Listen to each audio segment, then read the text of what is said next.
कुंज बिहारी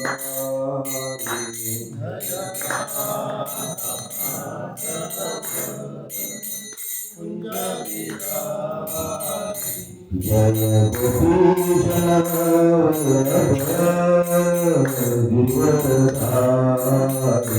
जय गोपी जन वल्लभ गिरधारी जय गोपी गिरधारी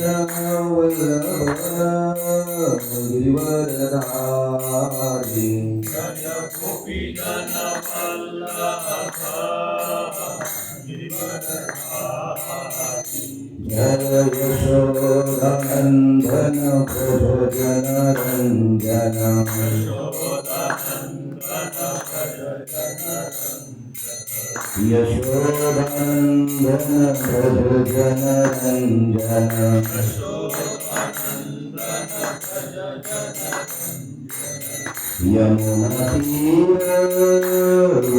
यमुनातीरवनचारी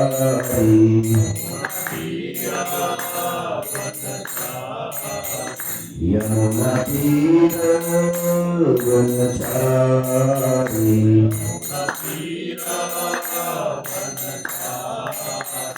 जय राधा माधव कुंज बिहारी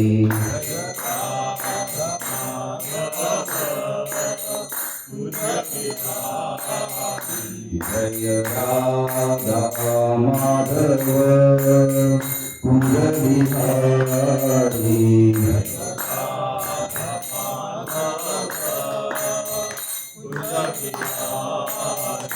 की प्रार्थना कीर्तन करूया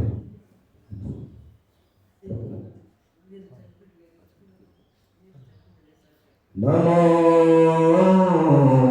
विष्णुपदाय कृष्णपृष्ठाय भूतले श्रीमते भक्तिवेदान्त स्वामी इति नामिने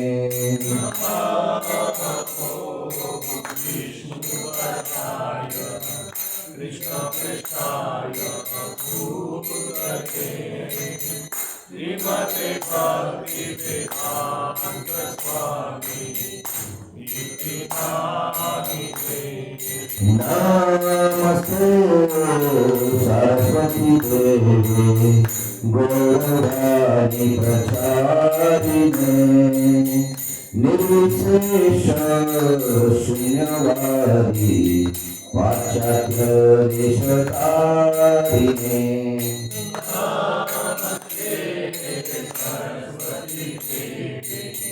गौरवाणी प्रचारिणे निर्विशेष शून्यवादी पाश्चात्य देशकारिणे जय श्री कृष्ण चैतन्य प्रभु नित्यानंद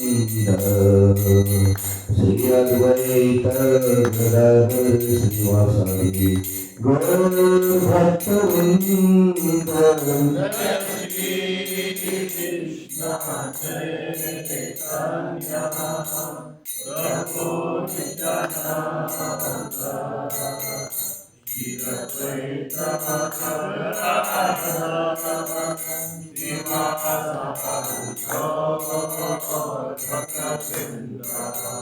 जय श्री कृष्ण चैतन्य प्रभु नित्यानंद श्री अद्वैत गदाधर शिवासादि गौर भक्तवृंद जय श्री कृष्ण चैतन्य प्रभु Nityanand Shri Advaita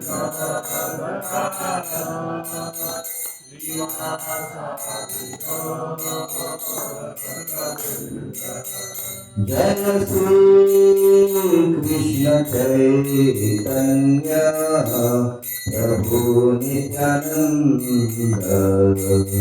Shri Advaita Gadadhar शिवासादि गौरभक्तवृंद Jaya Shri Krishna Chaitanya Prabhu Nityananda Shri Advaita Gadadhara Srivasadi Gaura Hare Krishna, Hare Krishna, Krishna Krishna, Hare Hare, Hare Rama, Hare Rama, Rama Rama, Hare Hare.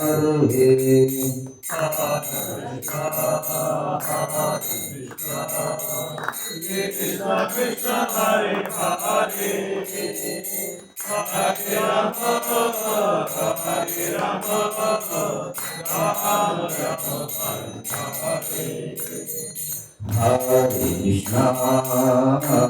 Krishna, Hare Krishna, Krishna Krishna, Hare Hare, Hare Rama, Hare Rama, Rama Rama, Hare Hare.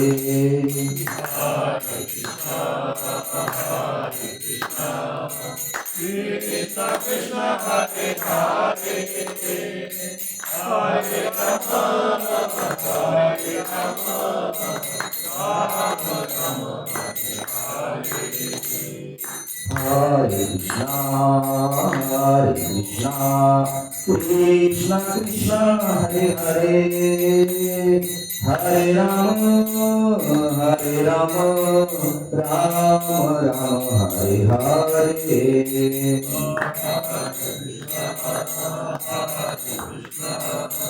Krishna Krishna Hare Hare Hare Rama Hare Rama Rama Rama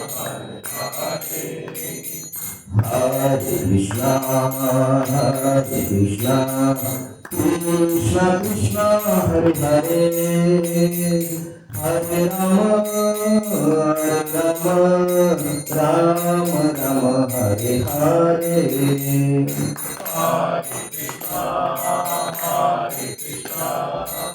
Krishna Krishna Hare Hare Hare Rama Hare Rama Rama Rama Hare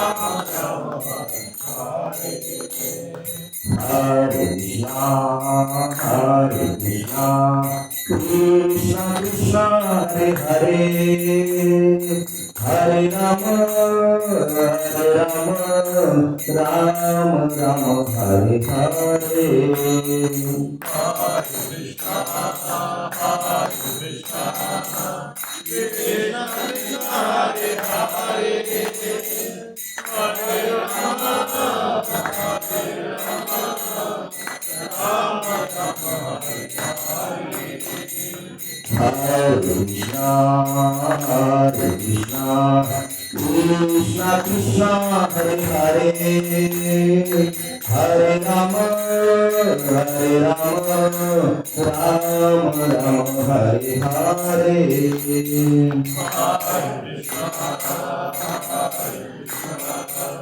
Krishna Krishna Hare Hare Hare Rama Hare Rama Rama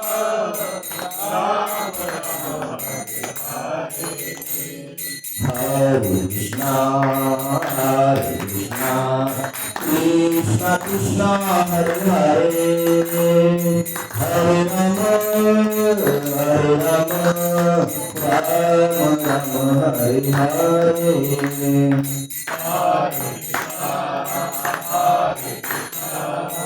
Krishna Krishna Hare Hare Hare Rama Hare Rama Rama Rama Jai Jagannath, Jagannath, Baladev Subhadra.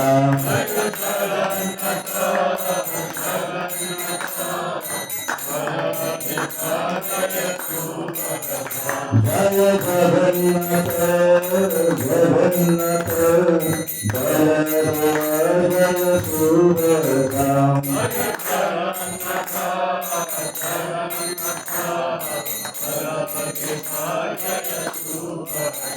जय जय प्रभुपाद प्रभुपाद प्रभुपाद जय जय प्रभुपाद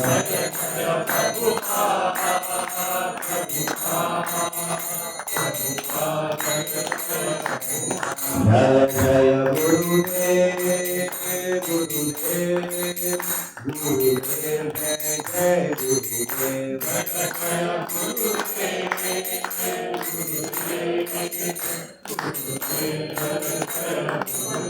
निताई गौर हरि बोल हरि बोल हरि बोल निताई गौर हरि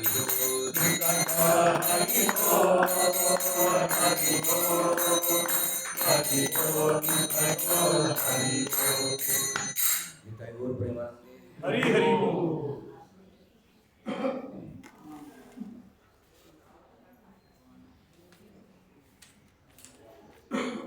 हरे कृष्णा. आपल्या सगळ्यांचं आज स्वागत आहे श्रीमंत महाराजांच्या या क्लासमध्ये. आज आपण स्कंद पहिला अध्याय 3 मध्ये 8वा श्लोक पाहणार आहोत. तृतीयं ऋषी सर्गं वै देवर्षि त्वमुपेत्य सहा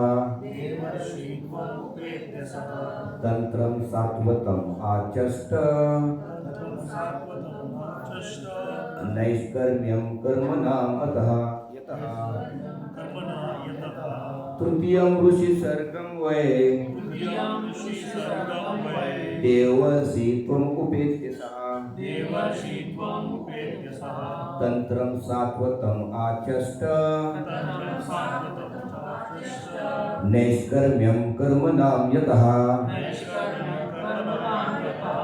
तृतीयं ऋषि सर्गं वै देवर्षि त्वमुपेत्य सहा तंत्रं सात्वतम् आचष्ट नैष्कर्म्यं कर्मणां यतः.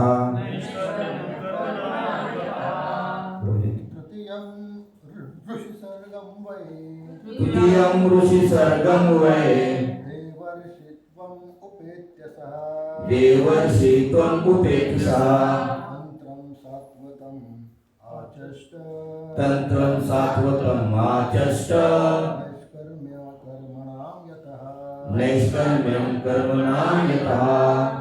तृतीयं ऋषि सर्गं वै तृतीयं ऋषि सर्गं वै देवर्षि त्वमुपेत्य सः देवर्षि त्वमुपेत्य सहा तंत्रं सात्वतम् आचष्टं तंत्रं सात्वतम् आचष्ट नैष्कर्म्यं कर्मणां यतः. नैष्कर्म्यं कर्मणां यतः.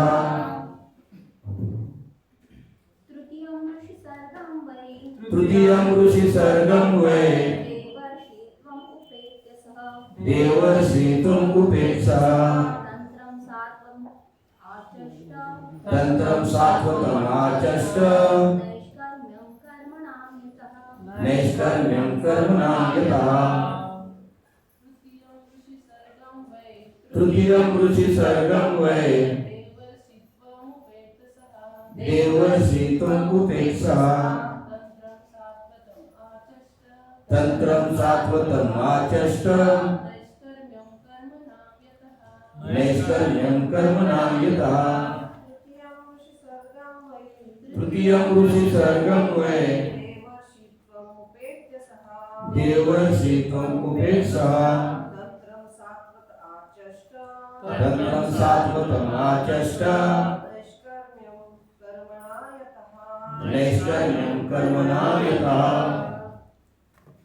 तृतीयं तिसरा ऋषी सर्गम ऋषींचे योग सर्ग वय निश्चित देवर्षित्व देवांमध्ये ऋषींचा अवतार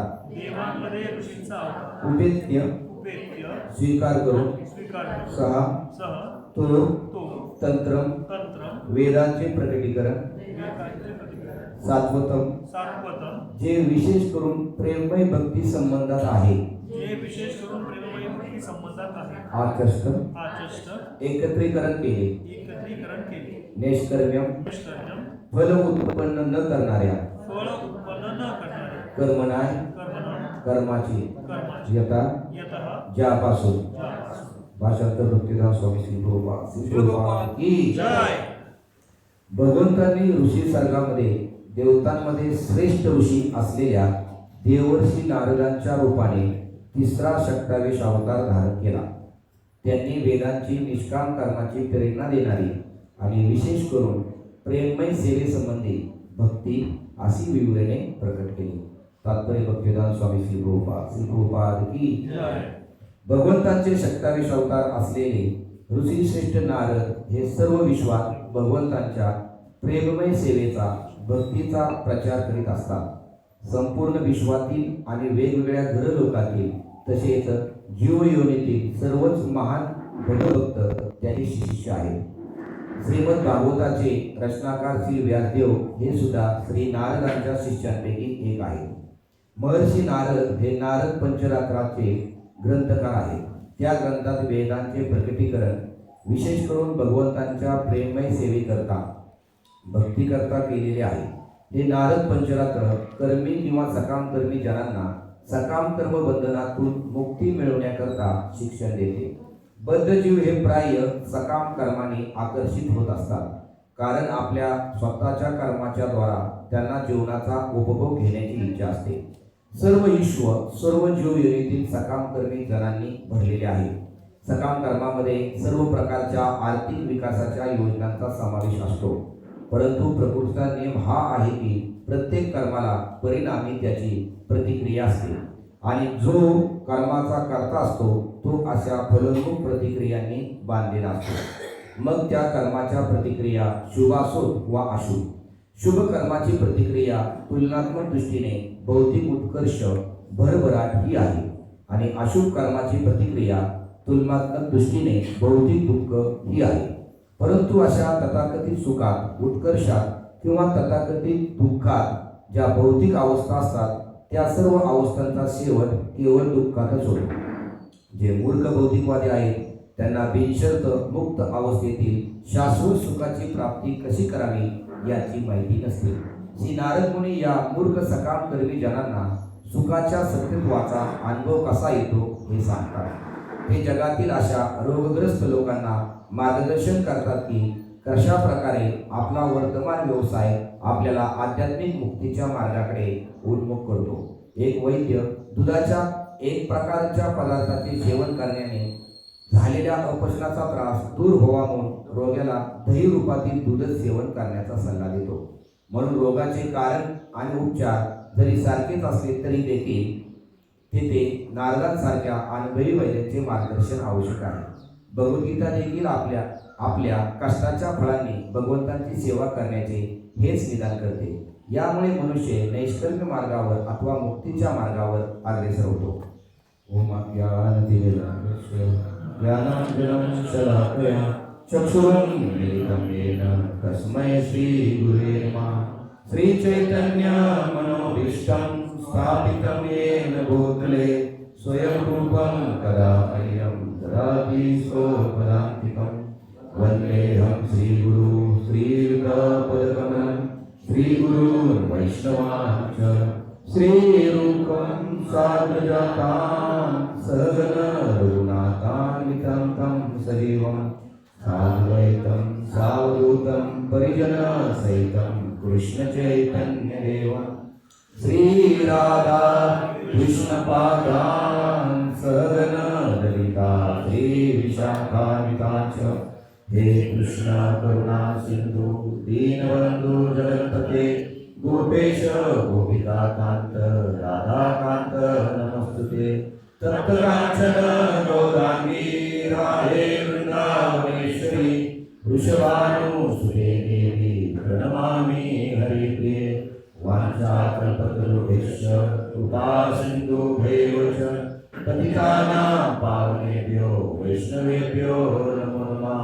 नमो विष्णुपादाय कृष्णप्रेष्ठाय भूतले श्रीमते भक्तिवेदांत स्वामी नामे। नमस्ते सारस्वते गौरवाणी प्रचारिणे निर्विशेष शून्यवादी पाश्चात्य। जय श्री कृष्ण चैतन्य प्रभु नित्यानंद श्री अद्वैत गदाधर श्रीवासादि गौर भक्तवृंद। हरे कृष्णा कृष्णा कृष्णा हरे हरे, हरे राम राम राम हरे हरे। हरे कृष्ण। आज आपण थोडे याच्यामध्ये जे 2-3 उल्लेख आले त्याच्यामध्ये नारद पंचरात्र लिखित नारद मुनी असे तो ग्रंथाचा दिला। दुसरा एक उल्लेख त्याच्यामध्ये सकाम करणी कर्मी सुख दुःख याच्यावर भरपूर चर्चा झालेली आहे की कर्माच्या माध्यमातून आपण फळाच्या अपेक्षेने जे काही निर्माण केलं ते निरंतर काळासाठी सुख देऊ शकत नाही, ते शेवट त्याचा अंत दुःखातच आहे। निष्कर्म्य म्हणजे निष्काम कर्म याच्यावर पण चर्चा झाली, ते पण आपण थोडी चर्चा करूया। नारद मुनींच्या महादेवरी चर्चा करूया, थोडा आपण यावरती प्रकाश टाकूया। नारद पंचरात्र असा एक ग्रंथाचा उल्लेख आला आहे। तर नारद पंचरात्रामध्ये काय आहे तर सकाम आणि निष्काम कर्म यातला फरक आणि भक्तीची महानता त्याच्यामध्ये सांगितलेली आहे। नारद पंचरात्र भगवंतांची उपासना कशी करावी, आपण जे काही सगळं करतो इथं नारद पंचरात्र याच्याच आपण माध्यमातून हे सगळं शिकतो की अर्चनम पूजन आरती विधी दीक्षा विधी मूर्तीची स्थापना आणि मंदिरातील इतर सगळ्या विधी ह्या सगळ्याचं लेखन या कशामध्ये आहे तर नारद मुनीने तर नारद मुनीने अतिशय याच्यामध्ये व्यावहारिक असं मार्गदर्शन केलेलं आहे। आणि नारदांनी भक्ती सगळ्यांसाठी काय केलेली सोपी केलेली। वेदांमध्ये भक्ती आपण म्हणतो की वेद फक्त काही ठराविक लोकांना वाचण्यासाठी होते, पण ह्या वेदांचं जे काही सार काढलं आणि ते सार कुठल्या माध्यमातून काढलं भक्ती। वेदांमध्ये जे काही भक्ती जे सगळ्यात सार आहे वेदांचं ते त्यातनं त्यांनी घेतलं आणि ते आपल्याला दिलेलं आहे। याच्यामध्ये एक येतं खास करून आपण जे आता मी तुम्हाला म्हणलो की मंदिरामध्ये जी काही विग्रह सेवा आहे ती विग्रह सेवा नारद पंचरात्र याच्यामध्ये जे काही नारदांचे उपदेश आहेत आदेश आहेत त्यानुसार आपण करतो। मग सगळ्यांना असं वाटतं की काय विग्रह सेवेची गरज आहे कलियुगामध्ये जर हरे कृष्ण मंत्र आहे, आपल्याला सांगितलं की कलियुगाचा तो धर्म युगधर्म आहे, तर विग्रह सेवेला एवढं महत्त्व का आहे। आणि खरं तर सांगायचं म्हणलं तर आता विग्रह सेवा जवळजवळ लुप्त होत चालल्यासारखी आहे। आपण घरी जर पाहिलं किती जणांच्या आता आपण एक इस्कॉनमध्ये आहे म्हणून आपण मंदिर वगैरे घरी ठेवतोय पूजा अर्चा करतो, पण किती लोकांच्या घरी आज मंदिर आहे तुम्ही पाहिले नाही। आणि भगवंतांची जी सेवा आहे ती केली जात नाही, आज जवळजवळ लुप्त होत चालली। जसं गोविंद प्रभूंचं एक लेक्चर मी ऐकत होतो, एका समाजाने काय केलं तिथं त्यांच्या घरी विग्रह होते जुने आई वडिलांनी ठेवलेले, तर एक त्यानंतरची पिढी काही करत नाही। आता आपल्यानंतरची बघतोय आपण मुलं त्यांना विग्रह सेवेमध्ये काही इंटरेस्ट नाही, कारण भक्तीमध्ये जर प्रगती करायची असेल तर आपल्याला विग्रह सेवा ही तितकीच महत्त्वाची आहे। आपण असं म्हणू शकत नाही की हरे कृष्ण मंत्र आम्ही करतोय आता झालं तर विग्रहांकडे काही एवढी लक्ष देण्याची गरज नाही, तर तसं ते नाही आहे। त्याचं कारण मी तुम्हाला पुढे सांगतो का नाही म्हणून विग्रह सेवेला आपण एवढं काम होतो देतो। तर एक समाज आहे की त्या समाजामध्ये परंपरेने आई वडिलांनी विग्रह होते, त्या लोकांनी काय केलं नंतरच्या पिढीने एक हॉल बांधला आणि जेवढे काही आपल्या सगळ्यांचे घरचे विग्रह आहेत ते तिथं येऊन ठेवले आणि एक ब्राह्मण नेमला आणि म्हणले आता सगळ्यांच्या विग्रहाची सेवा तुम्हीच तिथं करा, का कारण आमच्याकडनं आता ही सेवा होत नाही। अशी परिस्थिती आज नंतरची पिढी बघा, आता आपली मुलं इस्कॉनमध्ये बोलून ठीक आहे, परंतु नंतरच्या पिढीने विग्रह सेवा भगवंतांना भोग दाखवणं, भगवंतांची पूजा अर्चा करणं, आरती करणं ही कठीण गोष्ट आहे। जवळजवळ ही कमी होत चालली लोकांची। थोडासा दानधर्म करायचा, आठवड्यातनं एकदा मंदिरला यायचं, झालं नंतरच्या पिढीची ही सध्या त्यांची भक्ती म्हणजे हीच त्यांना असं वाटते. भक्ती म्हणजे काय करायचं, आठवड्यात एकदा मंदिरात यायचं, घरी आपण काय विग्रह सेवा करावी. आणि आता पूर्वीची आपली गावातली मंदिरं बघा ना, आत्ताची मंदिरं परिस्थिती काय बघा. पूर्वी ज्या पद्धतीने सेवा होत होती गावातल्या मंदिरं, त्या असली परिस्थिती राहिली नाही. बरेच तर मंदिरे कॅट आणि जुगाराच्या आटे झाली दुर्दैवाने सांगायचं म्हणजे. काही वयोवृद्ध लोक आहेत तिथं पत्ते घेऊन येतात आणि तिथं खेळतात. विग्रह सेवेची आणि ती आपण इस्कॉनच्या भक्तांनी जर टिकवली नाही, आपण आपल्या घरामधून जर ठेवली नाही, तर मग कुणाकडनं आशा आहे. आपणच जर करू शकलो नाही, कारण आपल्याला प्रभुपादांनी दिली, नारद मुनींनी दिली विग्रह सेवा, आणि आपण ती करू शकलो नाही, तर आशा कोणाकडून नाही मग समाजाला. कारण समाजाला काही इंटरेस्ट नाही आहे विग्रह सेवेवर.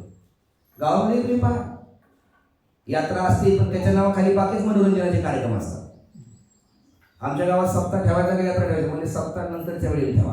आता इथं तमाशाच होत्या म्हणजे ज्यांना आवड आहे ना त्यांनी नंतर सप्ताह करावा. सप्त्याला येणारे लोक बघा कोण आहेत तुम्ही, तरुण कोण नाही. तरुण नाहीत याची शोकांतिका अशी, पुढे जाऊन ही राहणार नाही. लोक नावापुरती भक्ती करणार, नाही तर मग दुसरं काय होतं ना, शहरात आणणारे लोक काय करतात, एक तर घरी विग्रह नाही आहेत, हे करण्यात इंटरेस्ट नाही. आणि आता एक नवीन आहे, शहरामध्ये येणारे लोक, मी बऱ्याच वेळा सांगतोय, आपण सगळे गाव सोडून शहराकडे आलो, बरेच लोक आले, ते काय सांगतायत म्हणजे काय तुमच्याकडे काय नाही, ते सगळं मोठा भाऊ पाहतो, ते सगळं गावाकडं. त्यांना वाटतं आपलं गावात एकदा फक्त कार्यक्रमाला जायचं, काय कुठला व्यक्ती हे असला आपला सण उत्सव असला आणि तिथं जाऊन फक्त भगवंतांना नमस्कार करायचे. आमचं कुलदैवत सगळं इकडे. आणि जे लोक कुलदैवताला जातात त्याच्यामध्ये पर्यटनच जास्त झाले आणि दर्शन कमी झाले. पाहतोय परिस्थिती. मी एवढं तुम्हाला का सांगतोय, कारण विग्रह सेवा जर आपण, आणि जे काही आपले मंदिर भक्तांना लोकांना बाकीच्या आवडतात का माहिती, आपल्यातली विग्रह सेवा बघून आणि भगवंतांचा आपण जो काही सन्मान करतो, भगवंतांविषयी आपण, ते त्यांना भावते.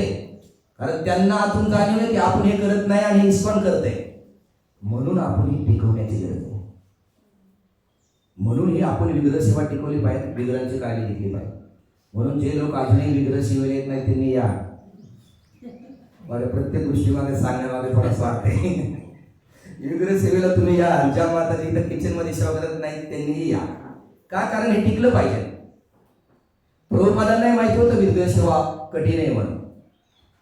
प्रभुपादांनी एकदा कुंभमेळ्यामध्ये असंच, कुंभमेळ्यामध्ये प्रभुपाद होते आणि कुंभमेळ्यामध्ये असं मूर्ती वगैरे, आपण तिथेही जातो, समजा आपली बस जरी असेल तरी आतमध्ये मूर्ती असतात, तर टेंट उभा केलता आणि पाऊस पडला आदल्या दिवशी खूप. टेंटमध्ये मूर्त्या होत्या, भगवंतांचे विग्रह होते आणि ही उघडण्याची वेळ आली, आल्टर वगैरे उघडला आणि ते पुजारी भगवंतांच्या सेवेसाठी सगळं काडीपेटी ते आपले हे लावत होते, वात लावत होते. पण ती काय झालं, आदल्या दिवशी पाऊस पडल्यामुळं ती काडीपेटी ती पूर्ण काय झाली होती, भिजली होती.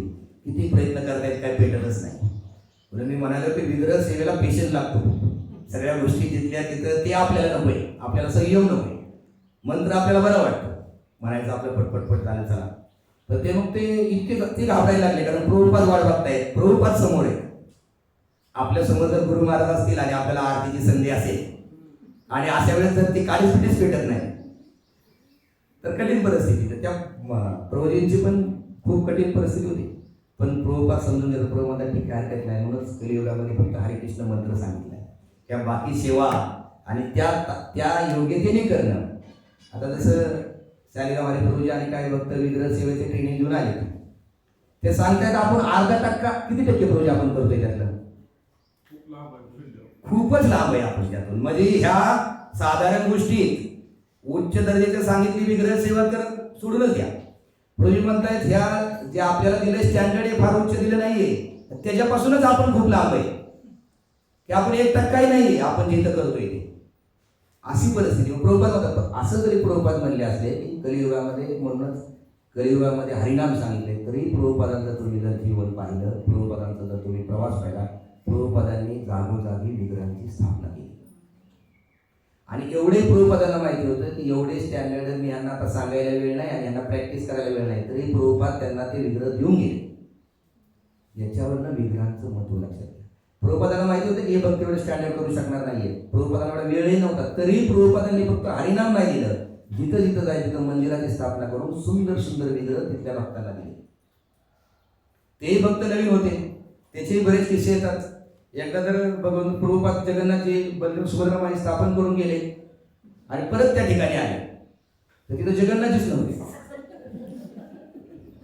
म्हणजे काय कुठे गेले जगन्नाथजी? नाही म्हणले ते समुद्राला फिरायला गेले म्हणले, त्यांना जरा सकाळची सफर. प्रभुपाद म्हणले एकदा स्थापना केल्यानंतर विग्रहांना हलवायचं नाही, म्हणूनच आपण पण आपल्यालाही तसेच गायडन्स असतात मंदिरात. आपल्याला समजा पुढे जाऊन भगवंताच्या कृपेने जेव्हा होईल तेव्हा जिथं तुम्ही स्थापन करताय तिथं परत भगवंतांना हलवायचं नसतं. पण सांगायचं होतं की त्या परिस्थितीमध्ये ते भक्त होते तरी प्रभुपादांनी विग्रह दिले. एका ठिकाणी असं स्थापन केलं होतं, जगन्नाथमध्ये सुभद्रामाई आणि गौरनीताई होते. प्रभुपाद गेले, पहिल्यांदा दंडवत केला, समोर गौरनीताई होते आणि प्रभुपाद दंडवत करून उठतायत तर लगेच जगन्नाथजी समोर आले. प्रभुपाद म्हणले गौरनीताई कुठे गेले? म्हणजे आम्ही फिरतो स्टेज केले, दोन्ही दर्शन असे फिरून व्हायचे म्हणून हे झालं की ते झालं. सांगायचा मुद्दा अशा परिस्थितीमध्ये असताना आणि प्रभुपादाला माहिती असताना की एवढं स्टँडर्ड इथं काही ठिकाणी तुळशी महाराणीच मिळत नाही. असे काही देशाची असं हवामान आहे, आपण नशिबवान आहे की आपल्याकडे या सगळ्या गोष्टी उपलब्ध आहेत. काही ठिकाणी तुळशी महाराणीच मिळत नाहीत, त्यांना ठेवावं लागतात त्या मंजुळा वगैरे कित्येक दिवस असं व्यवस्थित. आणि आपल्याकडे ह्या सगळ्या गोष्टी असताना आपण जर विग्रह सेवेला कमी लेखत असो किंवा हरिनामच सर्व आहे, श्रवण सर्व आहे, वाचन सर्व आहे, भक्तांचा संघ आहे आणि त्याच्याशिवाय विग्रह सेवा नाही, ते रूल म्हणतो ना आपण रेल्वेचा. इकडं भागवत आणि काय म्हणतो आपण इकडं ही पंचरात्र विधी, त्याच्यामध्ये काय तर याच्यामध्येही या दोन्ही गोष्टी महत्वाच्या आहेत. त्यामुळे विग्रह सेवा आपण थोडी घेतली पाहिजे. आपण आता जप सगळं आहे तर मग विग्रह सेवेला एवढं महत्व काय आहे? तर याच्यामध्ये एक लक्षात घ्या, सगळ्यात महत्वाचं पॉईंट, जगातले 90% लोक आहेत जे स्वतःला ज्ञानी वगैरे समजतात ना, ते निर्गुण भगवंतांनाच मानतात. तुम्ही जर साकार भगवंतांची पूजा केली नाही, तुम्ही निर्गुणाकडेच वळाल. 99% तुम्ही हुशार लोक बघा काय म्हणतात, भगवंत निर्गुण निराकार आहे, आकार नाही काय नाही त्यांना का? अरे त्यांनी कधी सेवाच नाही केली. ती ही कल्पना जर तुम्हाला हृदयातून काढायची असेल तर तुम्हाला साकार भगवंतांची सेवा दिवसातून थोडी वेळ का होईना करायला लागेल. आणि जप, दुसरी गोष्ट आपण जप म्हणतो, पण जप चांगला होण्यासाठी आपण सत्वगुणात असायला पाहिजे. असतो का आपण सकाळी उठलं तरी सत्वगुणात? सकाळी उठल्यापासून रजोगुणच चालू आहे. सकाळी आता असा झालाय सत्वगुण आपण म्हणतो सकाळी, पण सकाळी पण आपण पाहतो रजोगुणीच विचार येतात. आणि सत्वगुणात येण्यासाठी विग्रह सेवा इतका चांगला दुसरा कोणताही मार्ग नाही. छान विग्रह सेवा करा, विग्रहांना दंडवत करा, विघ्नांसाठी प्रार्थना करा आणि मग जपाला बसा. का? तुम्हाला पहिल्यांदा जपात येण्यासाठी सत्वगुणात यावा लागेल.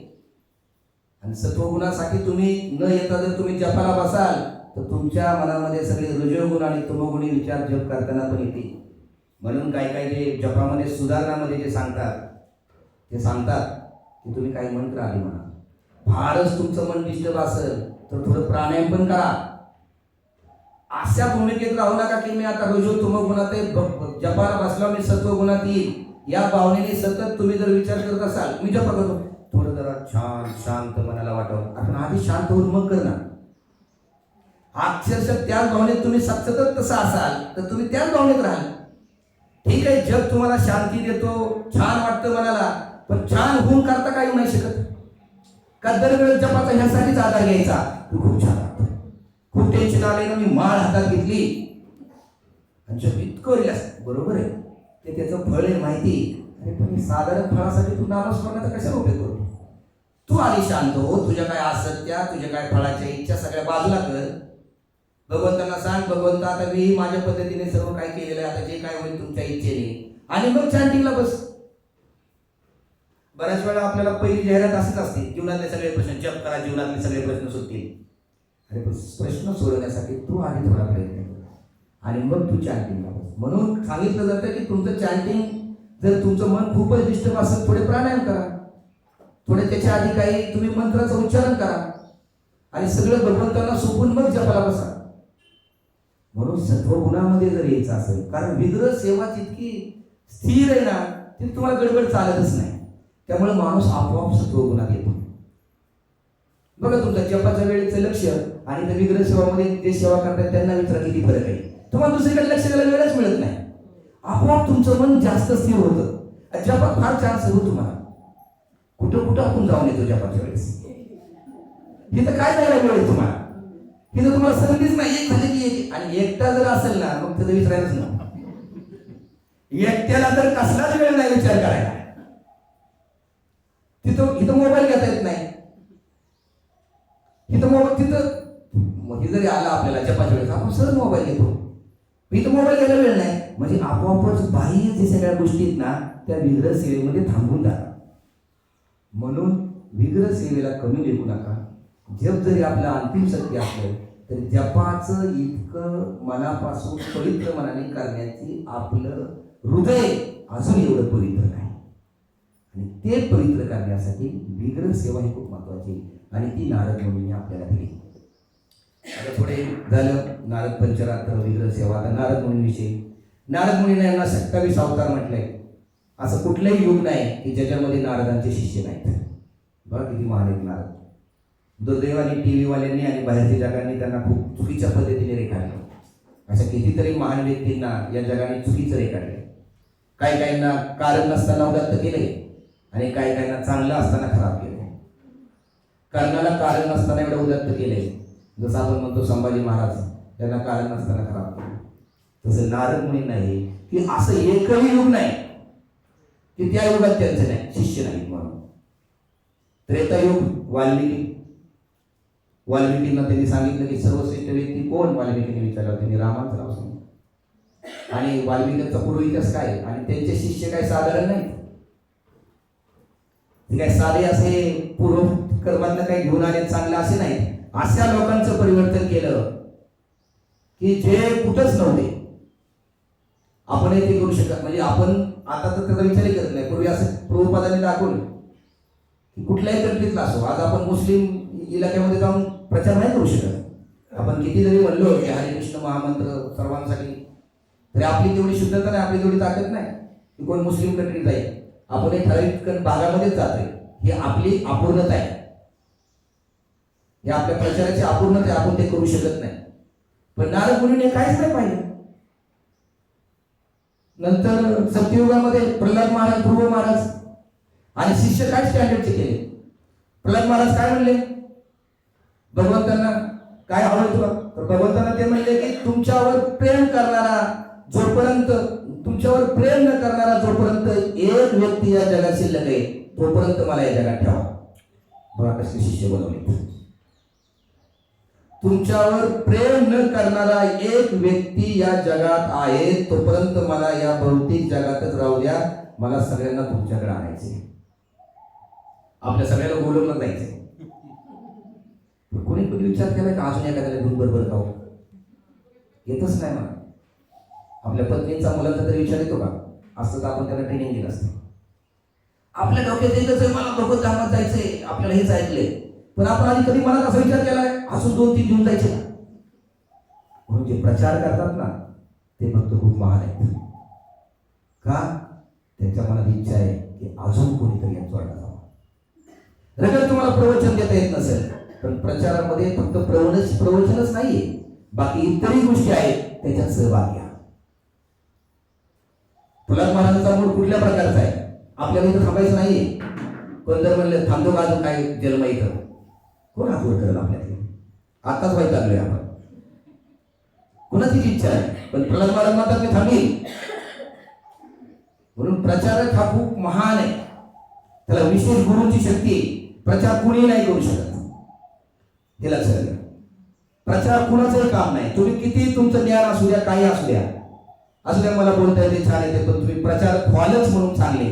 तुम्ही अनेक लोकांना भक्तीत आणा कठीण आहे. म्हणून प्रचार करणाऱ्या व्यक्तींचा विशेष आदर आणि आपण प्रचाराचा काही भाग होऊ शकतो. चांगला प्रचार म्हणजे काय चांगलं आचरण पण हा खूप चांगला प्रचार आहे. सगळेच काय तुमचे प्रवचन ऐकायला मोकळे नाहीत. आता मला जरी वाटलं प्रवचनासाठी सगळे माझे मित्र यावेत शिक्षक काय मोकळे नाही होते यायला. कदाचित ते आले तर माझे आचरण बघून तिथंच काहीतरी विचार करतील की भक्ती चांगली एवढा तरी विचार करतील मनात. तेवढा तरी त्यांची सुरुवात झाली वाढायला. असं समजू नका की लेक्चर देणं म्हणजे चांगला प्रचार आहे, अजिबात नाही. तुमचं चांगलं आचरण हा तुमचा सर्वोत्कृष्ट प्रचार आहे. कारण बाकीच्या लोकांना तुम्हाला आता तुमचं ऐकते कोण बाहेर, ऐकतच नाही तुमचं कोण, त्या लोकांना काही इंटरेस्टच नाही. पण एवढं वाटतील त्यांच्या मनात या जगणी एवढं तरी विचार भक्ती खूप छान आहे बरं का. मी पाहिलं एका व्यक्तीला खूप त्याचं छान आचरण आहे, तो सगळ्यात मोठा प्रचार आहे. हळूहळू वीज त्याचं पेरलं. पण आपण ज्यावेळेस अजून एक आता प्रचारकांना विषय सांगतो, नाही आपण प्रचारक म्हणजे त्यांना आपण महान म्हणून आपण तसंही नको व्हायला, दोन्ही बाजूने बॅलन्स करायला लागतं. प्रचार करण्याने पण लक्षात ठेवावं की मी एखाद्याला भक्तीत आणलं म्हणजे मीच आणलं असं नाही. त्याच्या आधी तो काहीतरी घेऊन आलता, त्याच्याकडे ते बीज होतं म्हणून ते फक्त उगवण्याचं काम झालं. म्हणून ग्रंथ वितरणाच्या वेळेस सांगितलं जातं, तुम्ही जर एखाद्याला ग्रंथ दिला आणि त्याने जर तो घेतला तर त्याचं श्रेय स्वतःला घेऊ नका. का श्रेय स्वतःला नाही घ्यायचं? सोपं उदाहरण देतो. माणसाचं कसं असतं, असं कुठल्या व्यक्तीचं असं कधी नसतं की त्याला काही नवीन गोष्टी घेतली आणि त्यांनी लगेच स्वीकारली. जसं रस्त्याने तुम्ही चालता आणि थम्सअपचे बोर्ड असतात लावलेले मोठमोठे, एका व्यक्तीने बरेच जाहिराती पाहिलेले असतात आणि मग नंतर तो जाऊन घेतो. एखादी व्यक्ती जेव्हा कुठलं स्वीकारते त्यावेळेस त्याच्या पूर्व गोष्टीमध्ये बऱ्याच गोष्टी घडलेल्या असतात, त्या तुम्ही नसतात घडवलेल्या. त्याच्या नशिबाने त्याच्या कर्माने त्याला कुठंतरी काहीतरी ऐकायला मिळालेलं असतं. जसं थम्सअप 5-6 ठिकाणी बघितल्यानंतर एखाद्या दुकानदाराकडे जातो आणि तो म्हणतो देता का थोडं थम्सअप, आणि दुकानदाराला जर वाटत असेल मी विकलं त्याला, अरे त्याच्या आधी त्यांनी काय पाहिले तुला काय माहिती? त्याने आधी 10-12 जाहिराती पाहिलेच असते थम्सअपच्या, आणि मग त्याच्या मनाला वाटायला लागले थम्सअप पिऊन बघायला पाहिजे, याने मी जाहिरात केली, अमुक अमुक नट्याने केली. मग त्याच्या आधी घडलेल्या गोष्टी तुम्हाला काय माहिती? तसं भगवद्गीतेचं त्यांनी फार पूर्वी ऐकलंय बऱ्याच जणांकडनं. भगवद्गीता अशी आहे, आपला धर्म आहे, तो वाचला पाहिजे, कमीत कमी घरात तरी ठेवली पाहिजे. आणि नशिबाने मग तो तुमच्या पाशी आला आणि तुम्ही निमित्त मात्र झाला आणि तुम्ही त्याला दिली. तुम्ही म्हणतो मी विकली, आज 25 भगवद्गीता. आपण पूर्वक आहे का नाही त्याच्या आतमध्ये? का तुम्ही डायरेक्ट त्याच्या हृदयापासून सुरुवात केली सुरुवातीच्या? याचा अर्थ करणारे महान आहेत, प्रवचन करणारे महान आहेत. मी दोन्ही सारखं बॅलन्स करतोय फक्त की असंही आपल्याला कधी वाटायला नको मी केलं. हा मी तर हे तर सगळे आहे आजच्या लेक्चरमध्ये. सकाम कर्म कर्मी. वेळ किती मिळेल मला माहित नाही त्यापर्यंत यायला, पण आलं तर आपण त्याच्यावर चर्चा करणारे महत्वाचं केलं. आपणही फक्त असं लागून सकाम कर्मातच जर अडकत असू तर आपल्याला लांबचा प्रवास आहे आपल्यासाठी खूप. म्हणून ज्या वेळेस आपल्याकडनं काही एखादी उदात्त गोष्ट होती त्याला आपण एकटा जबाबदार नाही, त्याच्या आधी त्याला 4 जणांनी विचारलं पण असेल आधी भगवद्गीता हवी का, तो त्यावेळेस नको म्हणला असेल. आधीची सुरुवात आहे पहिल्यापासून खूप, आणि तुमच्यापर्यंत तुम्ही निमित्त मात्र झाला. त्या निमित्त मात्र विचाराने जर आपण राहिलो तर आपण नेहमी नम्र राहू आणि भगवंत अजून अजून अजून आपल्यावर कृपा करते. कारण भगवंताला सगळं आवडतं, आपण म्हणतो अहंकार आवडत नाही, आणि आपल्यामध्ये तो जर असेल तर भगवंत नंतर कृपा कमी करतात. म्हणून कधी कधी मोठा प्रचार करून जर आतून संतुष्टी मिळत नसेल, आतून समाधानाची लहर येत नसेल, तर समजायचं आपलं देण्यामध्ये किंवा विचार करण्यामध्ये काहीतरी चुकतंय. आणि असं तरी समजू नका की खूप लेक्चर दिले काही केले, समजा मी आता एवढं बोललो म्हणजे मला आतून खूप संतुष्टी मिळत नाही. सांगतो संतुष्टी ह्या हृदयातल्या परमात्म्याची इच्छा आहे तुम्हाला कधी द्यायची. आणि जोपर्यंत या हृदयातले सगळे कलमेच जात नाहीत, या हृदयातले विकार जात नाहीत, तोपर्यंत तुम्ही कितीही बाह्य रूपाने काय करत असणार तरी आतली संतुष्टी तुम्हाला मिळेलच याची गॅरंटी. म्हणून समजणं खूप महत्वाचं आहे की बाह्य आचरण आणि आंतरिक संतुष्टी. भगवंत कृपा करत राहतील पण आंतरिक आनंद. किती कधी कधी इतकी सेवा करून पण मनाला असं समाधान नाही वाटत. विचार करून समाधान का नाही वाटत मला? काहीतरी कर्म करण्यामध्ये, सेवा करण्यामध्ये कुठंतरी अहंकाराचा छोटा का व्हायना मनामध्ये जर भाव असेल तर तो संतुष्टीचा भाव हृदयात येत नाही. हा तुम्हाला काही आपल्या सगळ्यांना सांगतो, मला तर वैयक्तिक भाव कधी कधी मी पण असेल त्याच्यामध्ये तो भाव नाही येत मला. एवढं करू नये. मग कधी कधी 16 माळा करतोय, वाचन करतोय, सर्व करतोय, तरी आनंद वाटत नाही बघ. त्याच्या मागचं कारण आहे आपण आपल्या स्वतःच्या खोल जायला पाहिजे. द्वापार युगामध्ये कुणाला केलं मार्गदर्शन? कोण शिष्य झाले? व्यासदेव. हे जे आपल्याला भागवत मिळते त्याला नारद मुनी पण एक कारण आहे. आपण म्हणतो परीक्षित महाराज, पण नारद मुनीने सांगितलं. आता संतुष्टीचा विषय झाला आणि आताच व्यासदेवांचं नाव आलं की एवढं करूनही व्यासदेव संतुष्ट होते. विचार करा, आपण तर काय करतोय? आपण काहीच करत नाही. त्यांनी एवढी सेवा केली, वेदांचं सगळं विश्लेषण केलं, एकत्र केले वेद सगळे, आणि एवढे करून ते म्हणतात मी असंतुष्ट आहे. मग आपल्याला सगळ्या गोष्टी करून संतुष्टी मिळायलाच पाहिजे याचा आपण आग्रह नाही करू शकत. आपण आपल्या वर्तनात परिवर्तन करू शकतो. व्यासदेवाला द्वापार केला, सत्ययुग, त्रेतायुग, द्वापार युग, सर्व युगामध्ये ज्यांचे शिष्य आहेत ते म्हणजे नारद. आणि फक्त मनुष्याला प्रचार केला नाही, का सापाला पण प्रचार केला, माहिती ना? सापाला प्रचार केला. काय झालं, ते एक गावात खूप मोठा साप होता आणि तो लोकांना भीती पण दाखवायचा आणि मारायचा पण. लोक नारद मुनीकडे गेले, म्हणजे त्याला जरा थोडं समजून सांग, फारच त्रास देतोय तो. नारद म्हणतात अरे त्यालाही मार्गदर्शन करतात, जरा आहे तुझ्याकडे ती शक्ती दोष करण्याची, पण तू वापरू नको, त्याला त्रास देऊ नको. असं म्हणल्यानंतर मग तो साप इतका स्वतःचा धर्म सोडून देतो, पूर्ण भीती दाखवण्याचा किंवा दंश करण्याचा. पण जगाची पण रीत अशी, फारच तुम्ही गरीब झाला तर मग जग पण तुम्हाला मग उलट त्रास द्यायला लागतं. मग काही मुलं काय करायला लागली, तिथं मग त्या सगळ्यांना कळलं की आता हे सगळी ताकद नाही, काय नाही, नारदाने उपदेश केलाय. मग काही मुलं त्यावर खेळायला लागली सापाबरोबर, काय काय कमरेला बांधायला लागले, काय काय गळ्यात टाकायला लागले. म्हणून प्रभुपाद म्हणायचे इथं शेळीसारखं वागा इस्कॉनमध्ये, आणि बाहेर गेलं थोडं सिंहासारखं वागा. आपल्या बऱ्याच वेळा उलट होते काय, बाहेर बस पुढे आपण शेळी काय, आपण वाचना नाही म्हणतोय कुठल्या गोष्टीला. ज्यांनी जॉब केलाय त्यांना माहिती, किंवा जे जॉब करतायत त्यांना शेळी पाहिजे. आपण आता व्यावसायिकवाल्याला शेळी वगैरे कळणार नाही, पण ते कारण व्यावसायिकवाल्याचं एक स्वतंत्र जीवन आहे. इथं आहे शालिग्राम कृष्ण प्रभू, त्यांना माहिती बॉस पुढे शेळी जावं लागतं. माताजी अवघड आहे, त्यांना नाही म्हणायचंच नाही. यस बॉस, तुमचं एक काम करून यस बॉस. आणि इथं इथं असं का नाही, टीएमसी अशी करते मला तरी म्हणून म्हणत नाही, म्हणजे तिथं आपण सी आहे तिथं बॉस तरी करतो. तुम्ही असा का निर्णय घेतला, एक महिन्याचा निर्णय बदलताय तुम्ही, ताकद आहे नाही का? आपण बाहेर शिडी बरोबर म्हणतो, इथं शिडी सारखं तिथं शिडा सारखं. तर मग ते साप एवढा गरीब झाला की मग लोक काय करायला लागले, लाकडाची मुळी वगैरे बनवली की ती लाकडाला अशी गाठ बांधायची सापाने.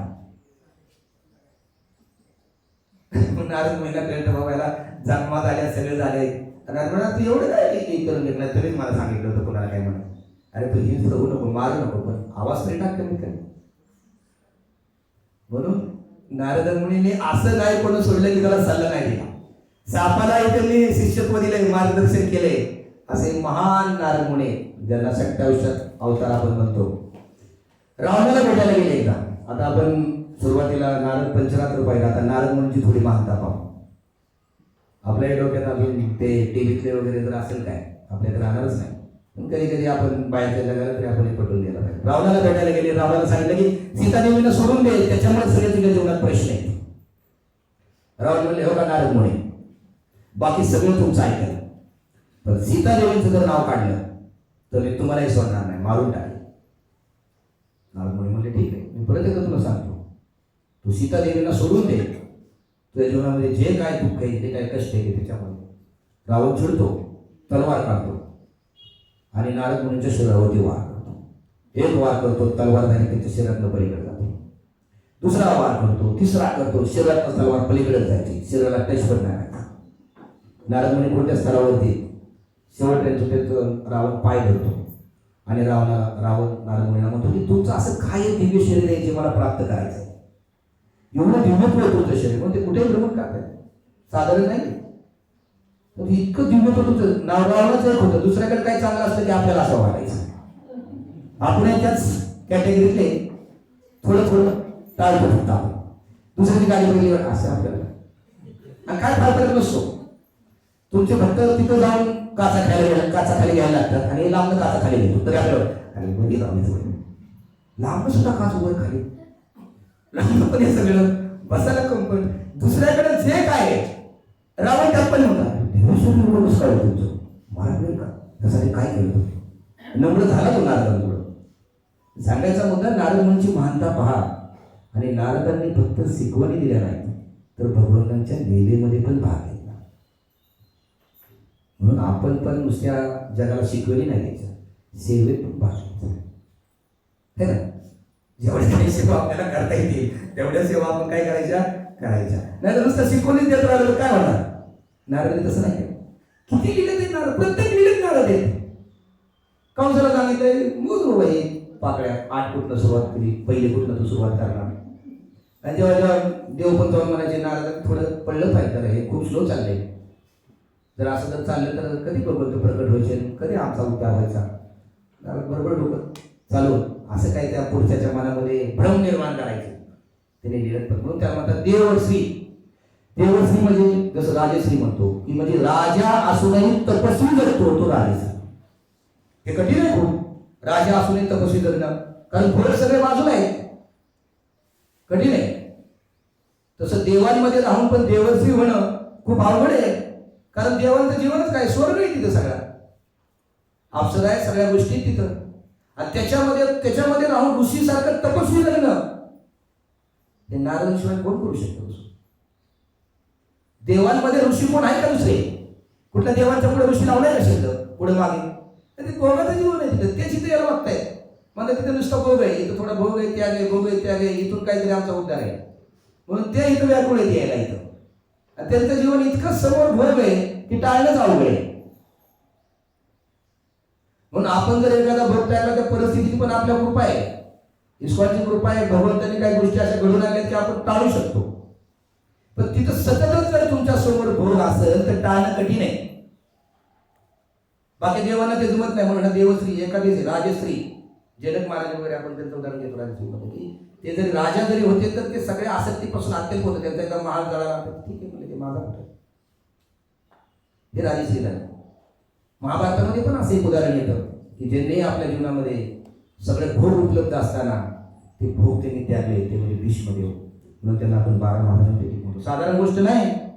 राज्यामध्ये राजमहालामध्ये सेवा करणाऱ्या हजारो कन्या, हजारो दासी, आणि अशा सगळ्या परिस्थितीमध्ये त्यांनी एक व्रत घेतलं होतं की मी आजन्म ब्रह्मचारी राहील, आणि ते त्यांनी पाळलं. ही साधारण गोष्ट नाही. म्हणून भीष्मदेव पण काही साधारण नाही. भगवंतांच्या लीलेमध्ये भगवंतांना वीर रस घ्यायचा होता, म्हणून त्यांनी भीष्मदेवांना निमित्त मात्र बनवलं. पण भीष्मदेवांची महानता बघा, एवढ्या कठीण परिस्थितीमध्ये त्यांनी सगळं काय ते केलं. आपल्याला तशी परिस्थिती अनुकूल आहे.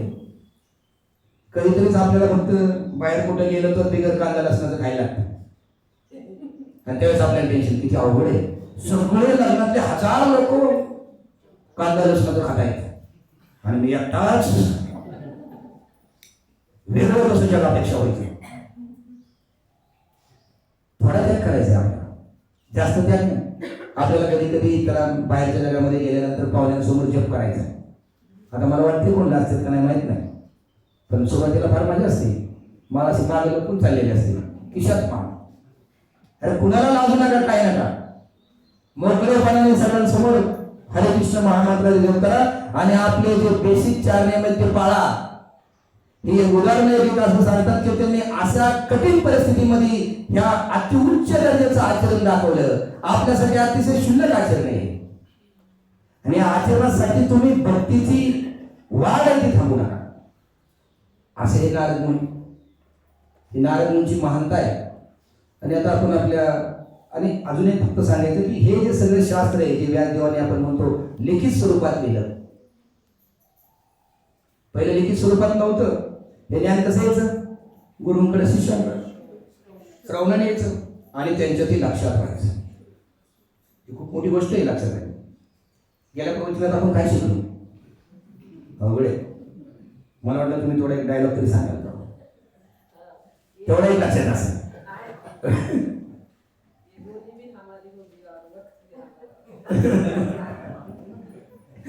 तर हे ते पूर्वीचा काळ बघा काय होता की गुरुंनी सांगायचं आणि ते आपण स्मरण ठेवायचं.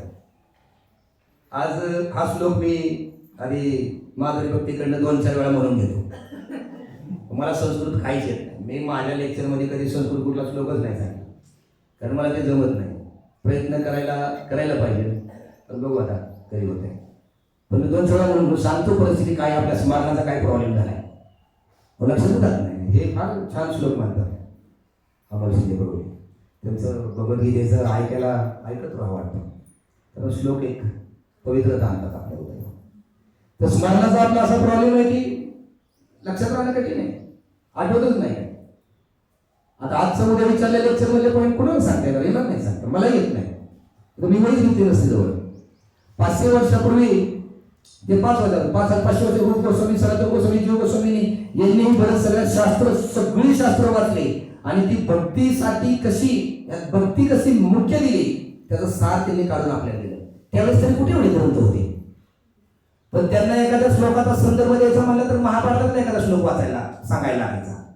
आणि तेवढे महाभारताचे एवढे उपलब्धता कुठे होती, त्यांनी कशी लिहिली असते. आपल्या भक्ती संदर्भात जेवढे जेवढे श्लोक आहेत त्याला कोट केलेत वेदांमधून, त्याला कोट केले महाभारतामधून, त्याला कोट केले रामायणामधून. हे त्यांना सापडायला तरी तेवढे ग्रंथ उपलब्ध पाहिजेत ना, मग त्यांनी ते केले कसे असतील. आपण याचा कधी बारकाईने विचार नाही केला. 500 वर्षापूर्वी एवढं कोट केलं कसं असेल, कारण नव्हतेच तेवढे. भक्तिविनोद ठाकूरांना चैतन्य चरित्र मिळत नव्हतं ओरिजिनल, आत्ताचा काळ आहे. आणि रूप गोस्वामी, सनातन गोस्वामी, जीव गोस्वामी यांचे जर तुम्ही ग्रंथ पाहाल आणि त्यांचे जर संदर्भ सूची पाहाल, नुसतं ऐकलेले आणि ते त्यांनी स्मरण करून ठेवले. पूर्वपदांचे तुम्ही पहा, भागवत म्हणलं की भगवद्गीतेमध्ये सांगतील, या उपनिषदामध्ये लिहिले, त्या उपदेशामध्ये ते लिहिले. कुठला स्तराचा विचार करा आपण, आणि आपण थोडं जरी काय वाचायचं वगैरे म्हणलं तरी आपण वाचायला वेळ नाही वाटत. त्यांनी काय कष्ट घेतले, तर आपण हे लक्षात घ्यायला पाहिजे. साधा आता आपला प्रॉब्लेम असा आहे, प्रवचन सांगायला लागलो, विषय दुसरीकडे गेला, मी काय सांगत होतो अशी आपली सुरुवात. आपली सुरुवात अशी, मी जर मध्ये बोलताना सुद्धा असं होतं मीटिंगच्या वेळेस मध्ये आधी जरी एखाद्या ग्रुपला असतात, माझा एक प्रश्न आहे आणि त्या प्रश्न त्या विषयाला धरून बोलत नाही, दुसराच प्रश्न विचारतात. मग त्याचा वक्त्याचा असा प्रॉब्लेम होतो, तो विषय बरोबर त्याकडनं. मग बरं झालं, बरं आपला विषय काय चालला होता, बरोबर आहे, ते झालं. मी तुम्हाला हे सांगतोय माझ्याकडे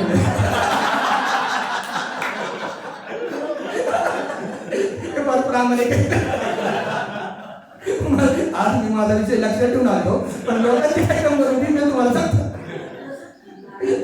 तर अशी आपली परिस्थिती आहे की एका जणी तुम्हाला फक्त मध्ये आले त्याच्या आनंद थोडा वेळ माझं परिचय चाललंय प्रभूजी, आणि ते वेगळेच काहीतरी संदर्भ मिळतो काय, आणि मला पण प्रवचनात येता येते का बघा. कठीण परिस्थिती आपली.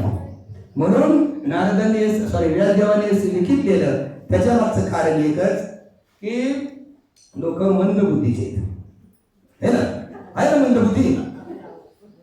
काय किती ॲडव्हान्स टेक्नॉलॉजी झाली, काय मंद बुद्धी म्हणताय, एका मिनिटात सगळ्या गोष्टी तयार होतात. कसली मंद बुद्धी, जीवनाचे मूळ तत्व आणि भगवंत काय आहेत ही समजण्याची जी बुद्धी ती मंद झाली. बाकी बुद्धी भरपूर आहे, मुलं तर एवढी हुशार आहेत आजची. बघा मोबाईल मधलं आपल्याला काही कळत नाही. हे आमची आम्ही काही 4थी पर्यंत शिकवतो, थोडीच मुलं असतात, ते आम्हाला सांगतात सर हे असं आहे तसं आहे, ही मंद बुद्धी का.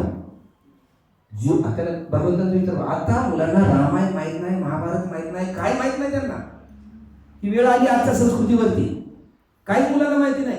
थोडा शिक्षक थोडासा आध्यात्मिक असेल तर थोडा तो सांगतो बदनार गोष्टी, नाहीतर शिक्षक फार काही आध्यात्मिक असं काही नाही, ते नाही सांगत. ते त्यांना स्पर्धेच्या जीवनातच घेतात, असं कर तसं कर, हे जीवनात तुला मिळवायचं, ते मिळवायचं, हे सगळं सकाम कर्म आहे. त्याच्यावर आता याचं पुढे सगळं आहे त्याच्यामध्ये. तर ही जीवन भगवंत कोण आहे, मी कोण, या जगात का आलो, हे जे जीवनाचं मूल तत्व आहे ती समजण्याची बुद्धीच राहिली नाही कोणाला. आणि ही जी बुद्धी नसणं ही सगळ्यात धोकादायक आहे, म्हणून त्याला मंद बुद्धी म्हणलं. आणि सकाम कर्म जे मी तुम्हाला सांगितलं, जे काही सगळं सांगितलं जाते हे सकाम कर्म, फक्त कर्म करा, फळ घ्या, फळ भोगा, एवढीच गोष्ट आहे. आणि या ठिकाणी प्रभुपाद तात्पर्य सांगतात की हे जे काही तुम्ही निर्माण कराल ह्या कर्मी आणि सकाम कर्मी लोकांनी, त्याचं शेवट अंतिम कशामध्ये आहे, दुःखातच आहे. आता हे थोडं सांगा बरं, कर्मे, सकाम कर्मे, कर्मयोगी, सकाम कर्मयोगी याविषयी आपण काय विचार सांगू शकता. कर्मी म्हणजे काय आपल्याला कळलं पाहिजे, म्हणजे आपण कुठे आपल्याला कळलं. कर्मी आपण म्हणतो की तो काय कर्मी म्हणजे काय असे म्हणजे विकृत किंवा काय आपण म्हणतात विकर्म वगैरे नाही. ते कर्तव्य म्हणून कर्म वगैरे करतात छानपैकी, समाजाशी नंतर प्रामाणिकपणे व्यवहार करतात. जगातील जास्त लोक अशी बघा छान व्यवहार करतात. आपल्याला ते आव्हान म्हणतात छान किती चांगले लोक आहेत, सगळे छान वाटतात, हे प्रामाणिक असतात. नंतर थोडीफार आपली पूजा वगैरे काय असेल बरोबर करतात, व्यवहार वगैरे पण त्यांचे स्वच्छ असतात, विश्वास वगैरे असतात. त्यांचं एक म्हणणं असतं आम्ही नियम पाळतो. त्याचा प्रॉब्लेम काय आहे, त्यांना त्यांचा कर्मीपणाचा गर्व असतो. आम्ही नियम पाळतो, आम्हाला भगवंताकडे येण्याची काय गरज आहे. जास्त लोक असतील बघा, ठीक आहे, विकर्म वगैरे असे वाईट कर्म करतात वगैरेच नाही. त्यामुळे आपल्याला त्यांच्याविषयी आदर आहे. त्याचं म्हणणं एक असतं आम्ही नियम पाळतो. पण आपण त्यांना सांगायला पाहिजे तू नियम पाळतो बरोबर आहे, पण नियम पाळून जसं एखादा व्यक्ती म्हणला मी सिग्नलचे नियम पाळतो, तुला जायचं कुठं होतं पुण्याला, नियम मी सगळे पाळले, परत कुठं आला फिरून परत पण बारामतीतच होतोय मी आलो, पण सिग्नलचे नियम मात्र मी सगळे पाळतो. एकदा पोलिसांना सापडलं, पण तू पुण्याला गेला का नाही गेलो, पण सिग्नलचे नियम पाळले नसेल हजार करते. तर त्याला सांगायला लागेल तू इथे यासाठी नाही आला सिग्नलचे नियम पाळला बरोबर आहे, ठीक आहे चांगलं आहे, पण परत कुठेतरी ध्येय पाहिजे ना जायचं. तुझ्या ध्येयाच्या ठिकाणी कुठे बसतोय, कारण तू भगवंताला नकोच म्हणतोय त्या आम्हाला स्वतःच्या जीवनात. तो काय म्हणतो आम्ही चुकतच नाही कुठं, आमच्या मनात काही भेदभाव नाही कोणाची, आमचं कोणी काय वाईट का कोणी करावं असं वाटतं, आम्ही मदत करतो, समाजकार्य करतो, हे करतो. हे लोक जास्त आहेत. पण त्यांना सांगायला लागेल या जीवनामध्ये तुला परत मागे जायचे, त्या प्रवासाचं काय, सिग्नलचे नियम पाळून तू नाही जाणार, तू कर्मबंधनातच अडकणार. तरी पण सिग्नलचे नियम पाळले, तू चांगलं कर्म केलं तर तुला सुख मिळणार, तेही अंतिम सुख नाहीये. आणि तू वाईट कर्म केलं तर तुला दुःख मिळणार. पण दोन्हीलाही बंधन आहे, एक फक्त सोन्याची साखळी आणि दुसरी लोखंडाची साखळी, पण बंधन तर आहेच. मग कर्मी, ज्ञानी, ध्यानी आणि योगी, सॉरी भक्त, ज्ञानी म्हणजे योगी, हे कसे समजून घ्यायचे आपण सोप्या उदाहरणाने. मी मागच्या वेळेस पण सांगितलं कर्मी, ज्ञानी, ध्यानी आणि भक्त हे 4 स्तर आहेत भगवद्गीतेत. थोडा आता भगवद्गीतेकडे जाणार आहे आपण, हे थोडे याच्यावरच आपण घेऊया. कर्मी म्हणजे काय, सोप्या भाषेत समजून सांगतो. बराच वेळा किती जरी या व्याख्या ऐकल्या ना शब्दात सांगता येत नाहीत आपल्याला. बघा तुम्ही किती वेळा तुम्ही ऐकाय कर्मी, ज्ञानी, भक्त, किती वेळा ऐका, शब्दात सोपं करून सांगता येत नाही.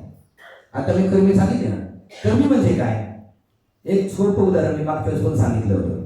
एक फॅक्टरी घ्या, इंडस्ट्री म्हणजे एक कंपनी घ्या आणि त्यामध्ये लोक काम करतात. कर्मी कसा असतो, अतिशय प्रामाणिकपणे काम करतो, चांगलं काम करतो व्यवस्थित. पण आणि तो काय करतो, जे काही त्याला टॅक्स बसतो तो सरकारला देतो. काम प्रामाणिक करतो, टॅक्स सरकारला देतो. परंतु या कंपनीचा मालक कोण आहे, ही कंपनी चालती कशी, याच्यावरती त्याला काय पडलेलं नसतं. त्याला एकच माहिती आपलं कर्तव्य चांगलं पार पाडायचं आणि आपल्या जे काय वाट्याला टॅक्स आलाय तो सरकारला भरायचा.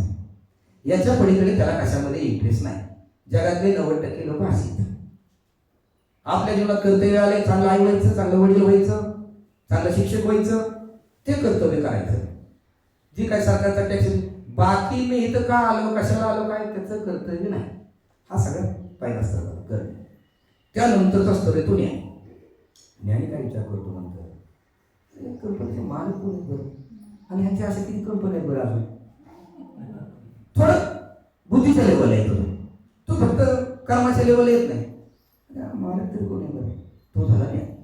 जगामध्ये हे आध्यात्मिक दृष्ट्या समजून घ्या. आपण म्हणतो ना ज्ञानी ज्ञानी ज्ञानी, तर ज्ञानी असे असतात. मग तो काय करतो, थोडं गुगलला सर्च करतो, या कंपनीचे मालक कोण, कुठं राहतात, इटलीला राहतात का आता कंपनी त्यांनी बदलून दिली, ते सारे कृष्णप्रभू मला आठवलं, त्यांच्या मालक आता इटलीचे नाईक करायला माहित नाही मला, त्याच्यावर म्हणजे असं थोडं सर्च करतो, तो थोडं खोलात जातो, भगवंतांचं ज्ञान घेण्याचा प्रयत्न करतो, भगवंत कोण काय. आणि त्यानंतरचा स्तर येतो आहे ध्यानी, जो ध्यान लावतो, भगवंतांना पाहण्याची इच्छा करतो. ध्यानी लोक काय श्वास सगळ्या हे करून आतल्या परमात्मा रूपाने भगवंतांना पाहण्याचा प्रयत्न करतात. मग जो ध्यानी असतो तो काय करतो, तो भगवंतांना पाहायला पाहिजे. हा कर्मचारी काय विचार करतो, आणि आपले मालक कोण आहे बरं, पुढच्या आठवड्यामध्ये मालक व्हिजिट करणार आहेत कळले, मला जरा पाहिजे मालकाला. अरे ज्यांच्या जीवावरती इतक्या दिवस झाले मी राहतोय, जगतोय, त्यांच्यामुळे करतोय आणि ते किती चांगले आहेत, मला महिन्याच्या महिन्याला पगार मिळतोय, माझं कुटुंब त्याच्यावरती चाललंय, मालक माझे चांगले, मला त्यांना बघायचे, तो झाला आहे. ही आतल्या परमात्म्या रूपेने भगवंतांना पाहणं. आणि सर्वच जो भक्त आहे तो काय विचार करतो, पुढच्या आठवड्यामध्ये मालक येणार आहेत काय, बरं तुम्ही काय करतो, एक छान फुलांचा गुच्छ बनवतो आणि त्यांचं जातो, त्यांची सेवा करतो, त्यांना नमस्कार करतो आणि त्यांच्याविषयी मी कृतज्ञता व्यक्त करतो. आणि मला जर तिथं थोडी संधी करायला मिळाली सेवा करायची तर मी तीही सेवा करतो. तो झाला भक्त.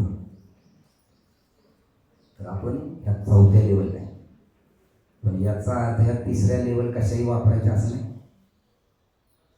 हे आपलं भाग्य आहे, प्रभुपादांची आपल्यावरती अहेतुकी कृपा आहे की आपल्याला डायरेक्ट भक्ताच्या लेवलला आणले, डायरेक्ट सेवा करायची दिली. पण याचा अर्थ आपलं कर्म आपण कसंही करावं असं नाही. त्याच्यामध्ये आपल्याला प्रामाणिकपणा ठेवावा लागेल. जो काही टॅक्स आहे तो भरावा लागेल. आपण ज्ञान घ्यायलाही उत्सुक असलं पाहिजे. कारण ज्ञान जर नसेल, उद्या समजा भगवंताविषयी ज्ञानच नाही आणि भगवंत प्रकटच झाले तुमच्यासमोर, तुम्हाला भगवंतांवर व्यवहार कसा करायचा हेच माहीत नाही. जसं मग अशी म्हणतो मी की विग्रह सेवा का गरजेची, तसं ज्ञानही काय गरजेचं आहे. काही काही भक्तांचा असाही समज होतो, जप करा नुसतं आणि नुसतंच ऐका, श्रवण करा आणि मग आपण मात्र त्याच्यावर चिंतन मनन काय नाही, असं नाही होऊ शकत. काही काही असंही वाटतंय काय नुसतं आपलं आठवड्यात नाही ऐकायचं, आपण त्याच्यावर काय मनन चिंतनची गरज नाही, आपोआप सगळं होऊन जाईल. अरे होईलही बाबा, तू तेवढा भुसल्याला पण पाहिजे ना, थोडं तुझ्या परीने थोडे प्रयत्न पण पाहिजे. म्हणून ज्ञान घेताना बंदूक जरी तुमच्याजवळ दिली परंतु तुम्हाला ती चालवायची कशी तीच माहीत नाही, तर हे आज्ञा किती धोकेदायक आहे. उलटी धरली तर काय होईल,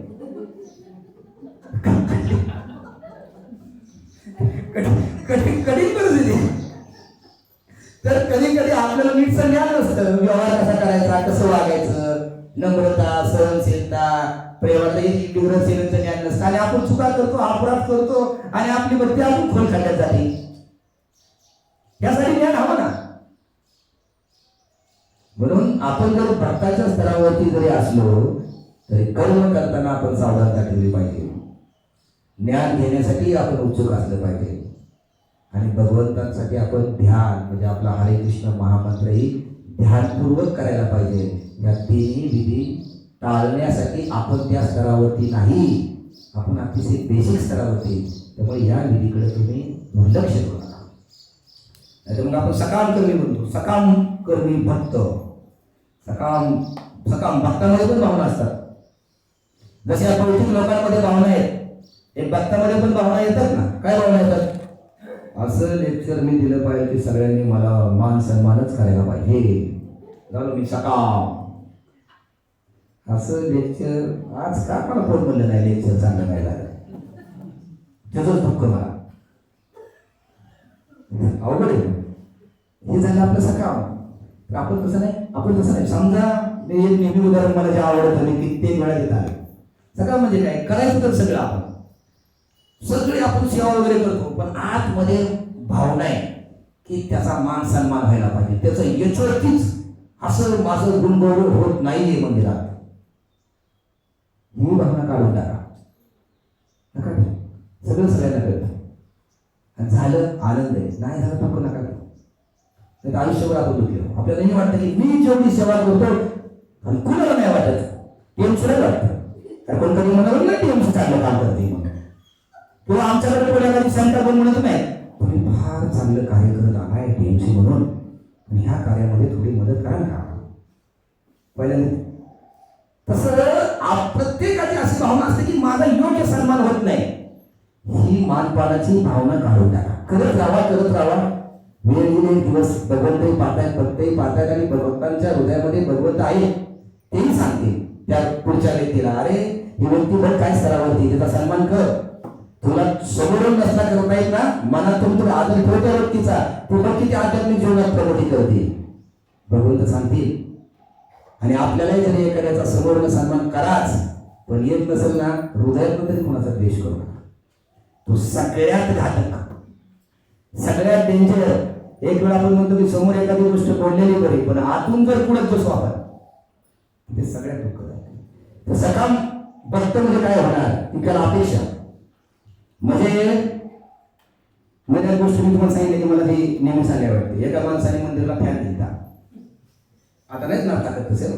पूर्वी बघा ते लग्नात वगैरे असायचं, काय अंगण नव्हतं, काय म्हणते त्याला अमुक अमुक यांच्याकडून, आणि ते कपाटावर वगैरे असं प्रथम दर्शी दिसलं पाहिजे. आता नसीब टाकत मला वाटते, आता लग्नात वगैरे टाकतात अजून ते कपाटावर टाकतात अजून कपाटच घेऊन नाही ते पहिला प्रकार पार होता की ते नाव टाकायचं आणि त्याबरोबर असं पेंट केलेलं असायचं, ते पुसले जात नाही, काहीतरी त्या नवरदेवाला वाटलं काही दिवसांनी पुसून टाकावं, ते जाते काय पुसून तर एकाने फॅन दिलता आणि त्या फॅनच्या पात्यावर नाव टाकायचे, ते अमुक अमुक कडून या मंदिरात सप्रेम भेट दिनांक अमुक, आणि त्या व्यक्तीला नेहमी वाटायचं हा फॅन नेहमी थांबलेला असावा, हा फिरता असला की माझं नाव दिसत नाही त्याला एक वाटायचं की हा फॅन कधीतरी थांबावा लागेल फॅनला, खालच्यांना कळू द्या तुम्ही जरी हवा घेताय तो हवा देणारा वेगळाच कोणतरी, तो फॅन नाही हवा देणारा, तो शोध लावणारा नाही, तुम्ही माझ्या कृपेने तुम्ही त्या फॅनची हवा घेताय. ही भावना देणगीची पण भावना अशा रूपात असेल. म्हणून पूर्वी होतं आपण अनाऊन्स करतो आमचं, त्या पण बऱ्याच वेळा विषय जाते की भक्तांची नावं टाकावत नाही कोणी किती लक्ष दिली काय वगैरे, परंतु काळ बदलत चाललाय, थोडी अनाऊन्समेंट करायला लागते, पण अनाऊन्समेंट करते म्हणून आपणही काय फार मोठं हे, पण पूर्वी दान गुप्तदान म्हणतो आपण आपले, असं की कळलंच नाही पाहिजे कोणाला दिले का, कारण तोही भाव हृदयामध्ये नको आहे मेली त्याचा.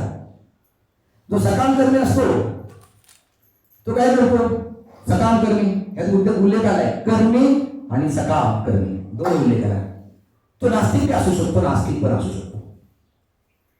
तो काय म्हणतो, मेहनत करा यश मिळणारच, अशी जेव्हा आपल्याला लांब जायचं त्याच्यात. तो म्हणतो नाथ मारेल तिथं पाणी, हे पहिला ऐकायला फार भारी मारायचं कॉलेज जीवनात, नाथ मारेल तिथं पाणी, असं का काहीतरी त्याला कर्माचं फळ हवं, आणि थोडं फळ तो अर्पण पण करतो, सकाम कर्मी थोडं अर्पण करतो, कधी कधी नियमित दाखवतो. बघा लोकांचं काही चांगलं काम झालं एक पेड्याचा बॉक्स घेऊन येतात, थोडं असं त्याला भगवंताच्या कृपेने मिळालं वगैरे, तो आस्तिक सकाम कर्मी झाला, थोडा आस्तिक थोडं अर्पण करतो पण जास्त नाही. तो देवाकडे मागतो, त्याला मागणी असती, यश मिळावं त्याची इच्छा असती, आणि यशातलं काय फार फडकं तो देवाला देतो. आणि यांची भावना काय असते नास्तिक लोकांची, त्याला आज पण एक डायलॉग सांगतो, गेलं झालं गरम, आता मला थोडी सवय लागते काय. तर हे कसे असतात लोक, त्यांचं स्वतःच्या मेहनतीवर फार विश्वास असतो. एक प्रसिद्ध असं बघा शेर आहे काय, खूबी को कर बुलंद इतना कि हर तकदीर से पहिले खुदा पूछे बता तेरी रजा क्या. ह्या भावनातले लोक असतात. एवढं लक्षात आहे ना, एवढं जर झालं तर सांगायचं आपल्याला इकडे जायचं नाही. हा एक फेमस आहे, हम आकडे होते लाईन व्हायचे सुरू होते, हे असं नाही गेलं म्हणजे भारी वाटायचं. असा स्वतःला बनवायचंय का नाही, ठीक आहे, तू तुझ्या आचरणाने तुझ्या चारित्र्याने स्वतःला बनव ना, की भगवंतही तुझं भक्तही तुझी प्रशंसा करते. पण तू अहंकाराच्या वृत्तीने जर विचार करत असेल की मी जिथं सुरू होईल प्रसादाची लाईन तिथं सुरू व्हायला पाहिजे, कठीण आहे तुझं जीवन पुढचं. हे जे काय सकाम कर्म आहे, काहीतरी फळाची अपेक्षा आहे, फळाची आसक्ती, ती चांगली. सकाम कर्मीचा अजून एक काय दोष असतो, कर्तेपणाचा भाव राहतो त्याच्यात. बघा आपण भक्त आहे पण आपल्यातनं सुटलोय का नाही, बघा मी केलं ही भावना त्याच्यामध्ये असते. आम्ही हे केलं, आम्ही ते केलं, ही कर्तेपणा आणि फळाची आसक्ती असते. देवाला प्रार्थना करतो, आभारही मानतो, सगळं करतो, पण कर्तेपणाची जाणीव त्याला असते नाही. तो अजून निष्काम कर्माकडे वळलाच नाही. खरंच सगळ्या गोष्टी आपण करतो बरोबर. शेवटचा एक पॉईंट घेतो, परत आपण बघूया सगळे पुढचे सगळे कर्मी आणि सकाम कर्मी. हा खूप महत्वाचा आहे. आपल्याला कधीच वाटतो आपण भक्ताच्या लेवलला आहे, पण आपल्या भावना त्या गेल्यात का तपसायला. अजूनही आपल्याला कुठली कर्तेपणाची जाणीव आहे का, फळाची इच्छा आहे का मिळत. आणि ही जे चाललंय ना हे सगळं हे ह्या धर्तीवर चाललंय. कष्टकर फळ मिळव भोगी, कष्टकर फळ मिळव भोगी, ही भावना सगळी. आणि प्रभुपाद म्हणतात हे सगळं दुःखात जाणार आहे. अरे जगाने प्रत्येकाने एवढं सकाम कर्मी बनून एवढं काय निर्माण केलंय ना, पण याच्यामध्ये भगवंत नाहीत ना, त्यामुळे ह्याला कधी विस्फोट होईल सांगता येत नाही. ह्या इमारती कधी गळून पडतील, हे सगळं तंत्रज्ञान कधी एक दिवस संपून जाईल का, याच्यामध्ये दोन गोष्टी, कुणाला देण्याची इच्छा नाही अर्पण करण्याची इच्छा नाही आणि त्याचा सगळा भोग आपल्या स्वतःला घ्यायचा आहे. म्हणून देशादेशामध्ये सीमा पाडल्यात लोकांनी. आम्ही इथं सगळं बनवलंय, आम्ही याचा भोग घेणार. तुम्ही तिकडे गरीब, तुम्ही बनवू शकला नाही, तुम्हाला आम्ही देणार नाही. त्यांना फळ कमवायचंय आणि त्या फळावर आसक्ती पण आहे आणि त्याचा भोग पण घ्यायचा आहे. हे जग जास्त काळ या विचारांवरती चालणार नाही. ह्या जगाचा शेवट एकदा दुःखातच होणार. कारण ह्याच्या मागे जी मिळव करण्याची जी भावना आहे, बनवण्याची जी भावना आहे, भगवंतांनी जे बनवलंय ते स्वार्थी बनवलंय. भगवंतांनी हा निसर्ग बनवलाय, त्याच्यामध्ये स्वार्थ नाही. जात स्वतः कष्ट करून फळ उगवतं, पण ते आपल्याला देत. भगवंतांनी जे बनवलंय ते निस्वार्थी भावनेने बनवलंय आणि आपण जे कर्म करून सकाम कर्म करून जे काय बनवलंय ते स्वार्थी भावनेने बनवलंय. त्यामुळे त्या स्वार्थाचा एक दिवस अंत आहे. आणि अख्ख्या जगाला माहिती, अख्ख्या लोकांना माहिती की तिसरं महादेव हे क्षण असं होऊ शकतं की सगळ्याचा अंत होऊ शकतो. कारण प्रत्येकाला स्वतः भोग घ्यायचा आहे, स्वतः भोग बनवलेल्या गोष्टीचा. कुणाला द्यायची इच्छा नाही. त्यांना वाटतं मी करताय, मी केले, आम्ही केले, आम्ही बनवलं. आपण ह्या भावनेमध्ये जरी गोष्टी करत असो बघते त्या चुकीच्या आहे. खरंच आपण सगळ्या गोष्टी करतो. आपल्याला गीतेमध्ये असं नाही सांगितलं म्हणजे की तू करता नाहीयेस, करणारी तरी प्रकृती सत्व रज आणि तम गुण तुझ्याकडे हे घडून आणतात सगळ्या गोष्टी. आपण नाही करता. हा अहंकार कमी करण्यासाठी समजून घेण्याचा विषय. आपण करता नाही, ही प्रकृती आपल्याकडनं ह्या गोष्टी करून घेते. सत्वगुणामध्ये असलो सात्विक विचार येतात, रजोगुणामध्ये असलो आपल्याकडे राजसिक विचार येतात, तमोगुणामध्ये असले तमसिक विचार येतात. हे प्रकृतीद्वारे मग ह्या गोष्टी इच्छा आपण करतो, पण आपण इच्छा करतो पण आपण करता नाही. दोन्हीचा फरक लक्षात ठेवा. बऱ्याच वेळा आपण होतं आपण करताय नाही, आपण काय करतो. म्हणून आपल्याकडे पद्धत आहे काय नाही भगवंतांनी करून दिलं माझी काय पाठवत नाही. ही जी आपली संस्कृती समज मी काय केलं खरंच आपण करता नाही. फक्त आपल्याला तसा भास होतो की आपण केलं, आपण इच्छा केली एवढीपर्यंत गोष्ट ठीक आहे, परंतु आपण त्याचा करता नाही. कधी कधी लहान मुलांना ते हे असतं ना काचाचं ते दार, आपण दारापाशी उभा राहतो आणि ते दार आपोआप उघडतो. मुलांना वाटतं मी गेलो म्हणून दार उघडलं. अरे ती सिस्टीमच तशी करून ठेवली, कोणी समोर गेला की दार उघडणार. त्यामुळे भगवंतांनी सिस्टीमच अशी बनवून ठेवलेली आहे की भगवंताची प्रकृती सगळ्या गोष्टी घडून आणते. तू फक्त तिथं निमित्त मात्र झालाय. तू त्या दारापाशी गेला की ती काच उघडली जाते आपण काय. आणि त्या मुलांना परत तिथं जावं वाटतं. समोर पर्यंत दार उघडते, समोर परत. किंवा आपण कधी कधी आता आपल्याकडे नाही आलं ती सिस्टीम, हात पाण्याच्या पुढे पुढे पाणी येतं. मला तर नवीन फार लक्षात होते चालतं हालवतो बघतोय. आता फार जुनी म्हणजे कधी आम्हाला तर वाटतं त्यावेळेस आधवेत 1-1.5 वर्षाचा असेल मध्ये आधी कधी, पण त्यावेळेस आम्ही दिनानाथ मंगेशकरला सुरू झालं पाठवलं काय भारी. ही सिस्टीम जर इथं कार्यरत आहे, त्याच्या मागे कोणतरी कार्य करणार आहे, तर मग वरची सिस्टीम का आपल्या लक्षात येत नाही. लोक एवढी म्हणजे ही झालीत का नाही की त्यांच्या लक्षात नाही की हिथं अशी सिस्टीम चालते, मग वर्ण का नसेल. आणि प्रत्येक गोष्टी चांगलं झालं की स्वतःकडे घ्यायचं आणि वाईट झालं की पकडतात. मला सांगा बरं, आजपर्यंत एका तरी व्यक्तीने या शास्त्रज्ञांना कधी दोष दिलाय का बरं. आणि शास्त्रज्ञांनी काय बरं असं बनवून ठेवले. आता मध्ये दादांची दुर्दैवी दुर्घटना घडली. एक तरी व्यक्ती म्हणलं की काही विमान असलं काय बनवलं वेळेसारखं. कितीतरी ऍक्सिडेंट होतात त्याचे. सगळ्यात देवाची फार वाईट केला. लोकांची वृत्ती बघा. ते इथल्या ह्या शास्त्रज्ञांनी सगळं इथं काय निर्माण केलंय, एकाच्या तोंडावर शास्त्रज्ञांचं नाव नाही कधी येणार की काय अशी ही बनली अशी यंत्रणा की शेवट दुःखच दिली. जे प्रभुपाद सांगतात हे शेवट दुःखात आहे. कुणी म्हणत नाही ही शिवा चुकीची बनली हो जे दिलं म्हणून भगवंत तू काय असं केलं म्हणून. म्हणजे बनवणारी राहिली वेगळी आणि दोष काय तर भगवंतांनी केलं ही होती चुकीची. परंतु अशी काही पेरलं गेलं या समाजामध्ये दुर्दैवाने, असं काय बिंबवलं गेलंय की अंतिम कोणी काय केलं तर भगवंतांनी केलं. मी सांगत होतो आता की आपण करताना, आणि त्यासाठी तुम्हाला ते याचं उदाहरण दिलं पाण्याचं हे करायचं आणि त्याचं मग आपण करता नाही तर एखादा बुद्धिमान म्हणेल वाईट केलं तर ती जबाबदारी आपल्यावर कशा म्हणेल नाही हे म्हणताय मग आपण करता नाही सगळं गुणच करून घेतात उद्या न्यायालयात केंद्र तुम्ही म्हणेल न्यायाधीशाला हो मी कुठला करता सत्व गुण रजगुण आणि तम गुण करून घेताय मला तुम्ही दोष देऊ का आपण करता नाही याने अहंकार कमी होतो आणि दुसरी गोष्ट ही ह्या पद्धतीने समजून घ्यायचं आपण करता नाही ही भावना बघा तुम्ही प्रवासाला निघता आणि तुम्ही एखादी रिक्षा मागवता ओके रिक्षा मागवल्यानंतर तुम्ही गाडी मागवता तुम्ही ती कशातनं बुक करता बोलणं काय असते त्यातनं बुक करता तुम्ही आणि तुम्ही गाडीत बसता तुम्ही गाडी चालवली का तुम्ही काहीच नाही केलं चालवणारा दुसरा आहे तुम्हाला योग्य स्थळी न ॲक्सिडेंट करता येणारा दुसरा आहे आणि उद्या समजा तो उतरला आणि पैसे भरायची वेळ आली आणि तुम्ही तुम्हाला कसले पैसे मी काय थोडी गाडी चालवली सगळं तोच केलं मी काहीच नाही नुसतं बसलो होतो तो व्यक्ती म्हणतो तो इच्छा केली ना गाडी बसायची त्याचे पैसे घे लक्षात आलं आपण करता नाही पण आणि आपण जबाबदार आहे पण तू इच्छा केली होती ना त्याचे तुला थोडे पैसे द्यावे लागतील नगरपालिका एखाद्या व्यक्तीला फटाकडे स्टॉलची परवानगी देतो परवानगी कोणी दिली नगरपालिका आणि उद्या फटाक्याचा मोठा स्फोट झाला केस कोणावर होती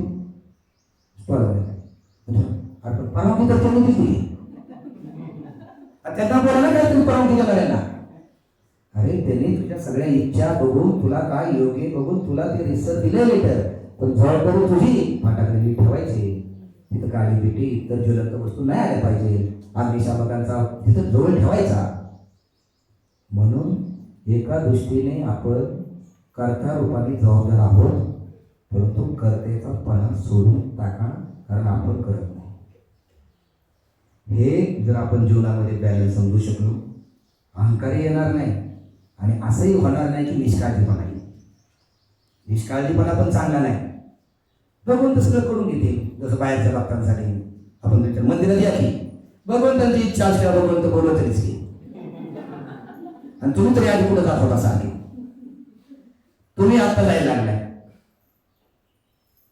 भगवंत बोलवतील खरे परंतु इच्छा आपल्याला करायला लागेल त्यानंतर जे करून घ्यायचंय ना तू करता नाहीच रे ते करून घे तू त्याची काळजी करू नको तो फक्त ABCD पास बाकी सगळ्या करून घेते भगवंत सगळ्या गोष्टी त्या करून घेते ते करतापणाचे आणि निष्काम करून शेवटचा एक संदर्भ येतो जिथं आता नारद मुनीच्या संदर्भात आलाय शेवटचं वाक्य जर तुम्ही वाचाल वरून खालून शेवटून मला वाटतं दुसरं वगैरे वाक्य की त्यांना त्या मार्गापर्यंत आणलं सकाम करणेवाल्यांना निष्काम कर्मापर्यंत आणलं फळत्याग करायला त्यांना शिकवलं निष्काम कर्म म्हणजे काय देवावर पूर्ण विश्वास आपण म्हणतो जे होईल ते तुझ्या इच्छेने आपण करतोय म्हणून करतो पण तो यश अपयशाने तो विकलित होत नाही समत्व ठेवतो यश आलं चांगलं अपयश आलं ठीक आहे भगवंत तुझी इच्छा यश आलं भगवंत तुझ्या मनाला समत्व राहतो म्हणून आम्हाला कोणी सांगितलं जायचं की प्रयत्न करा परंतु त्यानंतर जे घडेल ते बरोबर सोडा म्हणून मला मुंबईचे का भक्त होते कुठले ते सांगत होते की तुम्ही भगवद्गीता आपलं जन्माष्टमीचे लावले मोठे बोर्ड वगैरे जन्माष्टमीला या 7 वाजता गौरांतरूचं लेक्चर आहे 7 वाजेपर्यंत प्रयत्न करा लोक खूपच कमी दिसतात तो आतमध्ये झालो आपण विषय गौरांपूर येणार आहेत आज तर 100ची लोक आहेत काय करायचं तर ते काय म्हणले 7 वाजेपर्यंत प्रयत्न करा अजून फोन वगैरे करा 7 वाजता मात्र आता भगवंतावर सुकून शांत राहा आणि लेक्चर ऐका हे समत्व आपल्याला घ्यावं लागेल एका ठराविक लिमिटपर्यंत प्रयत्न बरोबर आहे पण काही काळानंतर ते सोडून जी येईल ती परिस्थिती भगवंता तुमच्या इच्छेने आली ती मी स्वीकारतो पण प्रयत्न नाही टाळे 7 पर्यंत फोन करा ना अरे लवकर या प्रभू येणार आहेत लवकर या पण इतका विचलित झाला त्याला प्रवचनच कळत नाही सेवा कळत नाही काही समजत नाही तो विचलित होऊन गेला एका मर्यादेच्या नंतर प्रयत्न सोडायची तयारी आणि जे येईल ती स्वीकारायची तयारी ठेवा म्हणून त्याला म्हणतो सुखात आणि दुःखात दोन्हीतही स्थिर राहतात याला म्हणायचं समत्व ठेवला पाहिजे तो निष्काम कर्मयोगी जो असतो तो तसा असतो तो दोन्हीतही स्थिर राहतो आणि तो फळाची ना इच्छा करतो आणि जे काही फळ येईल ते तो भगवंतांना अर्पण करतो परंतु तो कर्तव्य सोडत नाही मात्र भक्त कुठे राहिला कधी भक्त कशात आहे भक्त कुठे कर्मी झाला, सकाम कर्मी झाला, निष्काम कर्मी झाला, मध्ये आले आस्तिक कर्मी, नास्तिक कर्मी, भरपूर काय काय झालं. भक्त कुठे?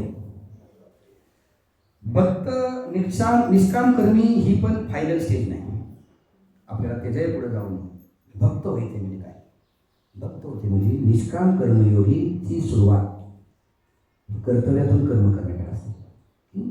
म्हणजे त्यावेळी काय करतो? कर्तेपणाचा भाव नाही, काय नाही. आणि भक्ताचं कर्मच प्रेमाने आणि भक्तीने सुरू होतं.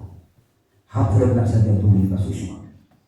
भक्ताचं कर्मच प्रेमाने आणि म्हणतो म्हणतो सकाळी का मला भगवंताची पूजा करायची. निष्काम कर्मी ह्या स्टेजवर नाही आला.